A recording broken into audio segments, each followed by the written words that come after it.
Vamos a ver el siguiente tema, que ya entra en el tercer parcial de la asignatura de hardware. En este caso son las fuentes de alimentación. Como tiene muchas cosas, pues por eso me he decidido a grabaros un vídeo y enseñaros un poco, bueno, pues lo que tengo en la presentación y que lo tengáis un poquito más claro. Vamos a ver.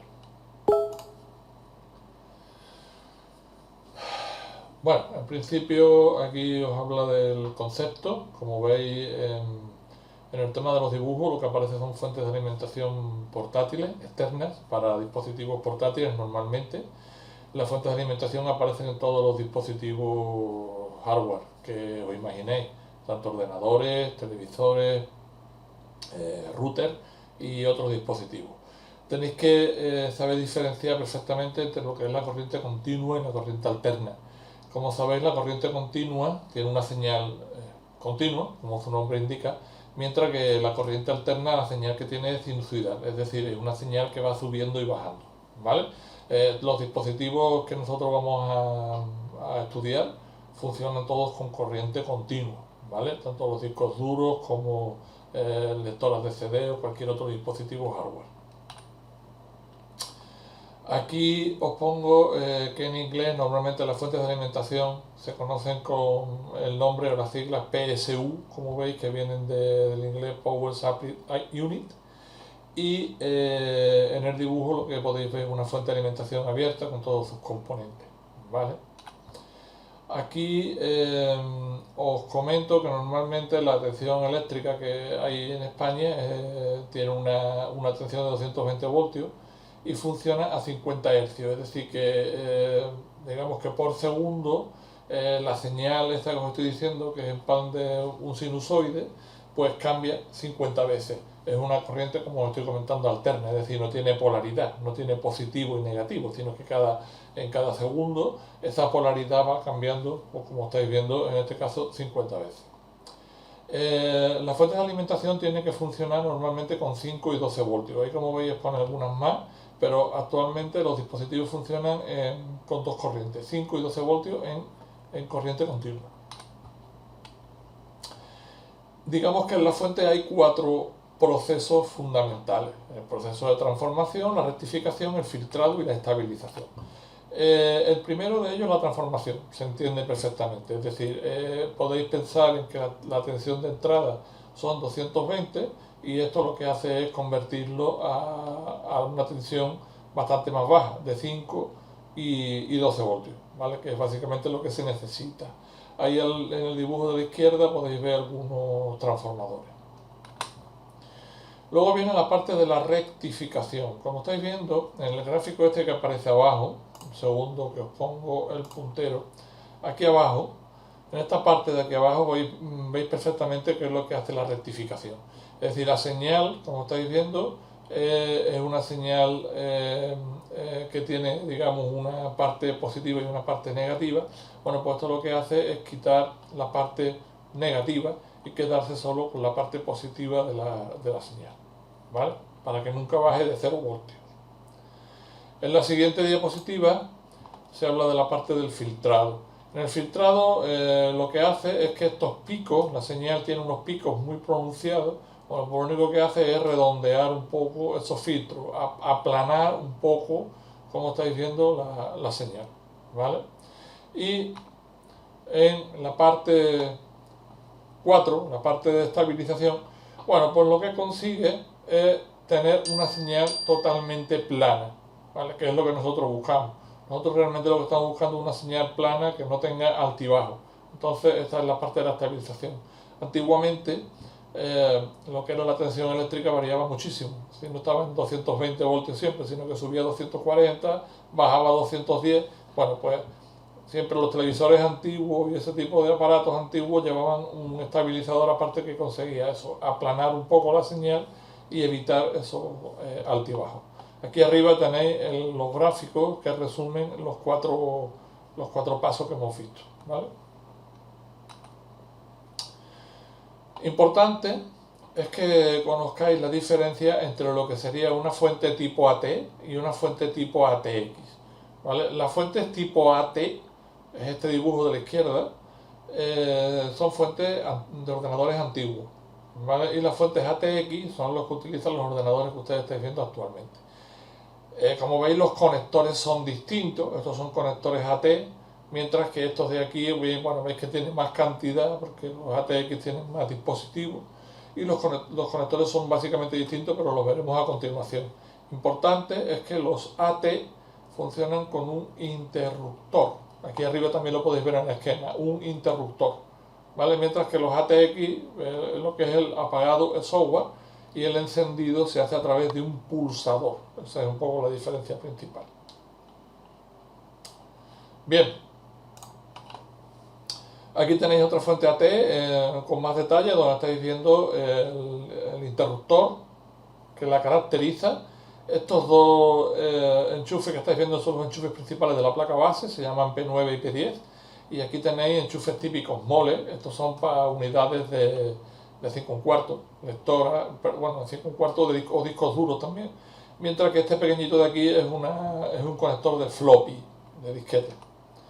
Esta otra, bueno, es otra más también en formato AT. Y aquí veis una pantalla que he puesto en donde aparece la típica ventana de Windows que decía ahora puede apagar el equipo y tú tenías que con el interruptor apagarlo, ¿vale? Esta otra veis que es ATX, tiene mucho más conectores que los anteriores. Aquí lleva el conector ATX, que es este de aquí, de la placa base. Sigue teniendo conectores mole, pero ya también aparecen otro tipo de conectores que son estos negros, que son para unidades SATA. Y bueno, y otros alimentadores también auxiliares para la placa base y otra serie de componentes. Aquí veis, bueno, pues otro dibujo de otra fuente más, en este caso otra fuente ATX. En este caso es curioso que tiene los cables, como veis, protegidos para el tema de las interferencias, para que no produzcan interferencias.